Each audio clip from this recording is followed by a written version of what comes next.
میت کو پڑھ کر بخشنا۔ میری والدہ کا جنوری میں انتقال ہوا تھا، ہم ان کے لیے کیا کیا صدقہ جاریہ کر سکتے ہیں؟ نیز کیا ان کو کچھ پڑھ کر بخش سکتے ہیں؟ یہ کہاں تک صحیح ہے اور کیا اس کا ثواب میت کو پہنچتا ہے؟ مسز عمر ریاض سے۔ قرآن کی تلاوت وغیرہ پڑھ کے میت کو ثواب پہنچانا، جس کو ایصال ثواب کہتے ہیں، اس میں یہ اختلافی مسئلہ ہے۔ احناف کے ہاں یہ جائز ہے، بعض فقہا اس کی حقیقت کے قائل نہیں ہیں۔ تو انسان کو ایک فقہ کو فالو کرنا چاہیے اور دوسرے فقہا کا بھی احترام کرنا چاہیے۔ اس کے دلائل کیا ہیں احناف کے، وہ میں کئی بار مسائل میں ریکارڈ کروا چکا ہوں، مضبوط دلائل ہیں۔ لیکن اتنی بات تو بہرحال ثابت ہے کہ اتفاقی چیز کیا ہے، وہ یہ ہے کہ پیسوں کا صدقہ کیا جائے۔ اس میں تمام فقہا کا اتفاق ہے کہ اس کا ثواب میت کو، جو بھی یعنی معتد بھی فقہا ہیں، جو ان کا اتفاق ہے کہ اگر آپ پیسے صدقہ کرتے ہیں یا کوئی کنواں کھدوا دیتے ہیں یا کوئی اور صدقہ جاریہ کا انتظام کرتے ہیں تو اس کا ثواب تو بہرحال یقینی پہنچتا ہے۔ اور حدیث میں بھی یہ چیز منصوص ہے۔ نبی صلی اللہ علیہ وسلم سے ایک صحابیہ نے پوچھا میں اپنی ماں کی طرف سے صدقہ کرنا چاہتی ہوں، افاتصدق عنہا ان امی توفیت عنی، میری ماں کا انتقال ہو گیا ہے، افاتصدق عنہا، کیا میں ان کی طرف سے صدقہ کروں؟ آپ نے فرمایا ہاں۔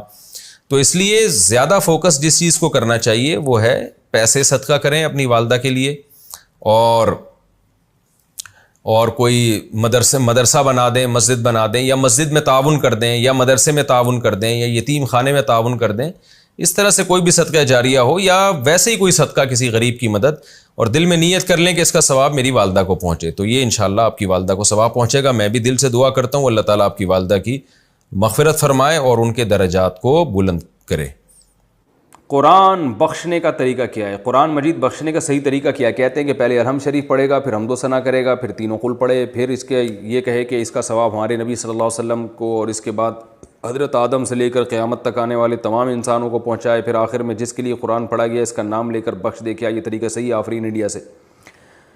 دیکھیں، قرآن بخشنے کا کوئی مخصوص طریقہ صحابہ سے ثابت نہیں ہے، صرف اتنا ثابت ہے کہ نبی صلی اللہ علیہ وسلم نے صدقہ کرنے کا حکم دیا ایک صحابیہ کو کہ وہ اپنی ماں کے لیے صدقہ کریں۔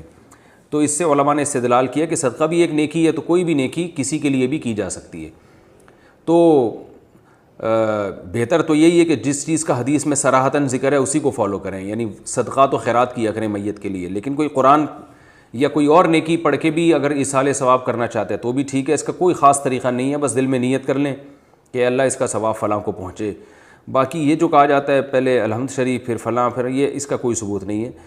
کوئی بھی نیکی کسی بھی طریقے سے کی جا سکتی ہے اور دل میں یہ دعا کی جا سکتی ہے اللہ اس کا ثواب فلاں کو پہنچا دے۔ رہا یہ مسئلہ کہ اتنے ساروں کو پہنچا دے، آدم علیہ السلام سے لے کر فلاں لوگوں تک، پھر تمام پیغمبروں تک، صحابہ تک، تو یہ بھی جائز ہے، کیونکہ ناجائز ہونے کی کوئی دلیل نہیں ہے۔ لیکن اس میں علماء کی دو رائے ہیں۔ بعض علماء یہ کہتے ہیں کہ ثواب تقسیم ہو کے پہنچتا ہے، تو جتنے لوگوں کو شامل کریں گے ثواب ڈیوائڈ ہو جائے گا، اور بعض کی رائے یہ نہیں کہ نہیں تقسیم نہیں ہوتا، بلکہ ہر ایک کو پورا پہنچتا ہے۔ تو ان میں سے کسی بھی مسلک پہ کوئی مضبوط قرآن و سنت سے دلیل کسی کے پاس نہیں ہے۔ کہ اللہ کی رحمت سے امید کی جا سکتی ہے کہ اللہ سب کو سارا ہی ثواب پہنچا دیں، اللہ چاہیں تو ڈیوائڈ کر کے پہنچا دیں۔ تو اس لیے کوئی ایسا خاص طریقہ نہیں ہے، جس طرح سے چاہیں کر لیں آپ۔ میرا جو اپنا معمول ہے، میں تو یہی کرتا ہوں کہ ایک تو صدقات و خیرات کو فوکس کرتا ہوں۔ جو میرا جو معمول ہے کہ جو میت کے لیے جو حدیث میں جو چیز منصوص ہے، جو متفقun علیہ، اور اگر قرآن پڑھ کے کرنا چاہیں تو دل میں بس اتنی نیت کہ سورہ فاتحہ پڑھی یا کوئی بھی سورت پڑھ لی، اللہ اس کا ثواب فلاں کو پہنچے، تو سب طریقے ٹھیک ہیں۔